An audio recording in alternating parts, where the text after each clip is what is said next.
Want to turn firewood into lumber? Well, it's easy. All you need is a bandsaw, a bench plane, and this simple jig. About as simple as it gets, don't you think?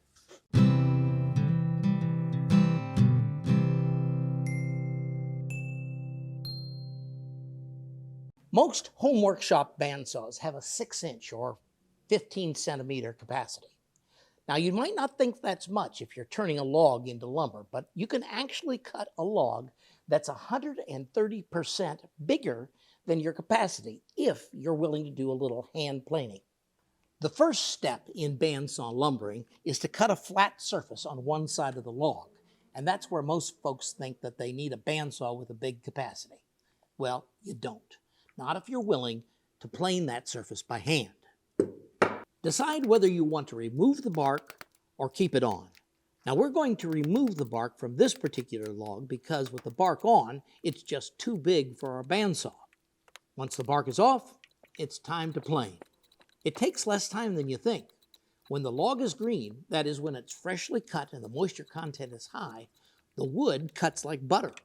Set the frog of the plane so the throat is as wide as possible and set the plane iron to take a fairly deep cut.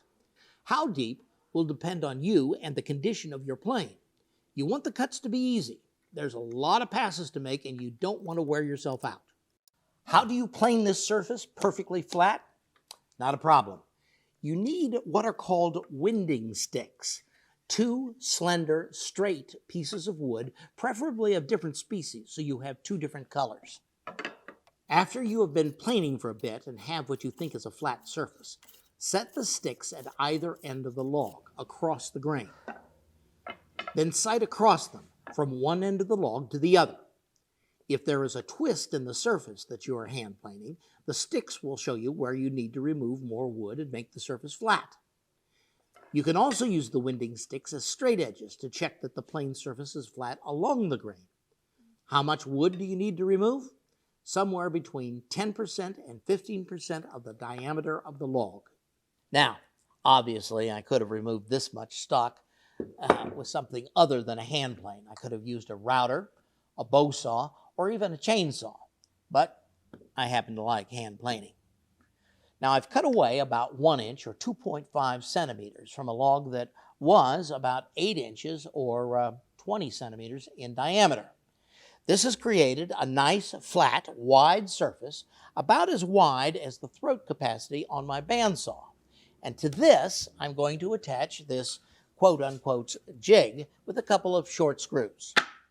This scrap of plywood will provide a straight edge for our first bandsaw cut. Position the scrap so one straight edge is about 1 inch or 2.5 centimeters past the edge of the flat surface you just planed. If you haven't done so already, find the lead of the bandsaw blade that you will be using to resaw the log. Brief review. Every bandsaw blade cuts a little more aggressively on one side than the other. If you want to cut a straight line, and we do, you must feed the wood at a slight angle to the body of the blade to adjust for the lead.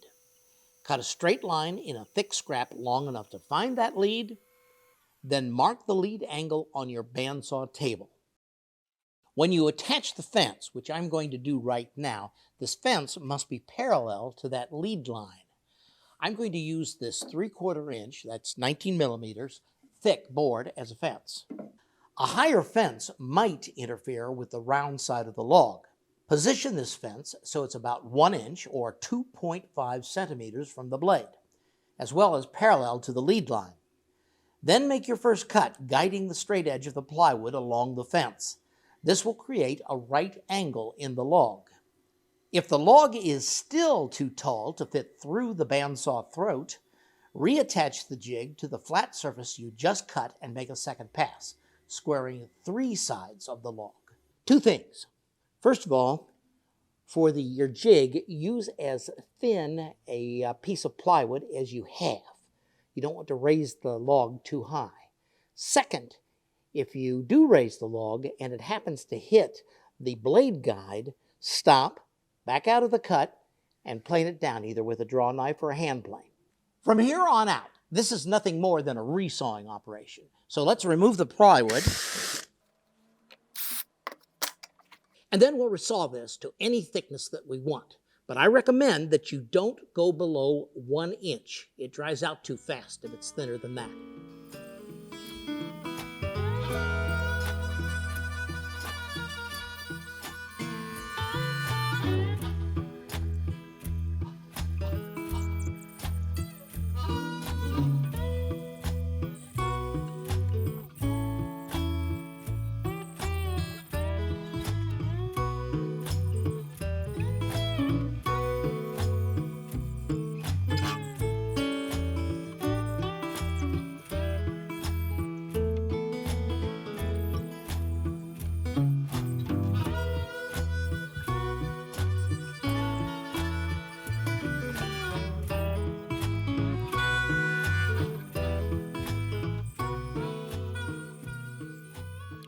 When you've completely resawn the log, stack up the boards with 1/2 inch stickers, that's 13 millimeters, every 12 inches or 30 centimeters or so.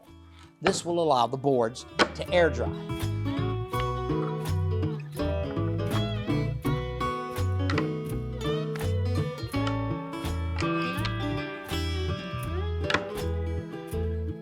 Put some more substantial stickers on the top and the bottom of the stack. Notice that these have saw curves near the ends. These help position the wires needed to hold the stack together. Loop lengths of baling wire, 14 to 18 gauge, around the ends of each pair of stickers. Then twist or wind the wires up using a screwdriver as a lever to draw the stack together. Don't tighten the wires all at once. Snug up one wire and move on to the next. Then continue working your way around the stack, drawing the wires tighter and tighter. This will help keep the lumber from warping or cupping as it dries.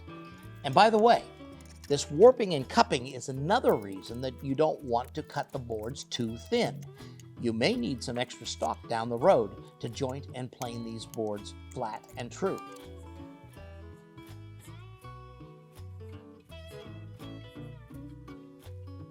Finally, paint the ends of the boards with a thick exterior house paint. You see, moisture escapes quickly from the ends of the boards. They shrink and they crack, and this will prevent that.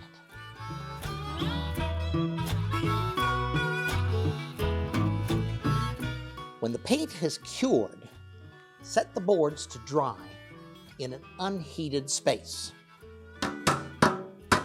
Something like your garage, a carport, a storage shed, or a barn. How long should it dry? Well, the rule of thumb is 1 year per inch of thickness. That's 25 millimeters. I know. I can hear your groans all across the internet. I told you this was going to be easy. I didn't tell you it was going to be quick. Proper air drying requires patience, but the results, I promise, are worth the waiting.